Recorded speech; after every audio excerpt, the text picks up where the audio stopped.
75,000 दिरहम के इसको जितवाने से जितवा दे।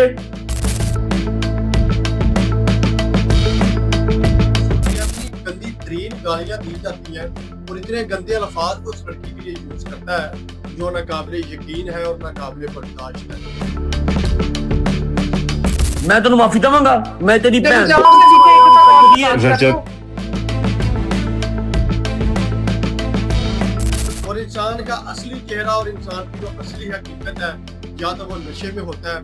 या फिर वो मुश्किल वक्त में होता है, तब ऐसे अल्फाज निकलते हैं। अस्सलाम वालेकुम नाज़रीन, आपका मेजबान मलिक रिजवान आपकी खिदमत में हाजिर है। नाज़रीन, सोशल मीडिया पर, टिकटॉक पर और दीगर अकाउंट्स पर रजब भट्ट जो कि फैमिली व्लॉगर है हमारे पाकिस्तान का,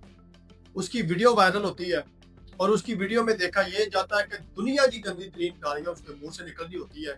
और गालियां निकालने की वजह सबसे पहले ये है कि उसने शराब पी होती है, शराब के नशे की लत में लगा होता है और उनकी किसी के साथ बहस होती है लाइव बैठे हुए। वो है भी लड़की है जिसके साथ उसकी बहस हो रही है। इतनी गंदी तरीन गालियां दी जाती हैं और इतने गंदे अल्फाज को उस लड़की के लिए यूज करता है जो ना काबिल यकीन है और ना काबिल बर्दाश्त है। मैं तेन माफी देवांगा, मैं तेरी भैन रजत रजब भट्ट साहब जो पाकिस्तान में देखा जाए तो बच्चे से लेकर बुजुर्ग शख्स उसका फैन है। उसका फैन इसी वजह से है कि वो फैमिली ब्लॉगिंग करता है, वो अपनी मामा के साथ प्रैंक करता है, वो अपने बाबा के साथ प्रैंक करता है और वो अपने दोस्तों के साथ प्रैंक करता है। लोग उसको पसंद करते हैं और दिनों दिनों में वायरल कर देते हैं और जगह जगह के प्लेटफॉर्म पर उसको देखा जाता है और खुद वो बाहर बैठा हुआ है कुछ अपनी नीच गंदी और घटिया हरकतों की वजह से हमारे इदारों ने, हमारे पाकिस्तान के लोगों ने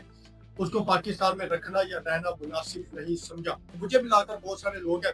जो ट्रस्ट नहीं करते थे, जो यकीन नहीं करते थे कि रजब भट्ट इस तरह की हरकत कर सकता है या रजब भट्ट भी इस तरह की जो चीज है वो दिखा सकता है। लेकिन अब देखते ही देखते वो बाहर का मुल्क दुबई में मेरा ख्याल जाता है, दुबई में बैठकर वो ब्लॉगिंग कर रहा है, टिकटॉक लाइव कर रहा है और उसका जो अहम किरदार है वो उसकी बहन है गजल जवाद जिसका नाम है। वहां पर वो ब्लॉग बनाता है और यहाँ पे अगर किसी चीज की जरूरत है ब्लॉग में वीडियो ऐड करने की, वो इसकी मामा बहन भाई सारे खानदान को जनाब ने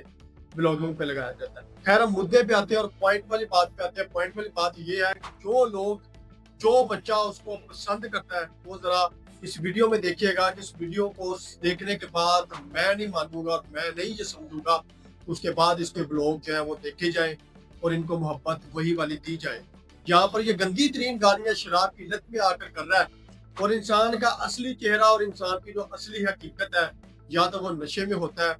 या फिर वो मुश्किल वक्त में होता है, तब ऐसे अल्फाज निकलते हैं। यहाँ पर हमारे सबके दिलों को इस वक्त जो है वो कमजोर कर दिया है, लेकिन मुझे खुशी हमारे पाकिस्तान के इदारों पर हुई है जिन्होंने इस चीज को नाकाबिले यकीन बर्दाश्त समझा, हमारे मुल्क के जो कानून के खिलाफ समझा। कभी वो आए दिन नया प्रोपेगेंडा बना रहा सोशल मीडिया पर रोज, मुझे ये हो गया, मुझे वो मिल गया, मुझे ये दे गया, लेकिन आज तक मैंने कभी डकी के यूट्यूब पे या सिस्ट्रोलॉजी के यूट्यूब पे या मास अफसर के यूट्यूब पे कभी ऐसे अल्फाज या कभी उनका ऐसा चेहरा नहीं देखा कि जो आजकल रजब भट्ट दिखा रहा है। कुछ मंथ पहले रजब भट्ट की एक वीडियो भी एक लड़की के साथ वायरल होती है या कहने की लीक होती है। वो अपने आप को एक्सक्यूज करता है, वो सॉरी करता है, वो माफी मांगता है, लेकिन अभी जो उसका दूसरा चेहरा हमारी पब्लिक के सामने आया गर्दिश कर रहा है जिसमें वो शराब की लत में आकर अपने दिल से निकली हुई भड़ास और अपने दिल से निकला हुआ गुस्सा एक गाली की शक्ल में दे रहा है।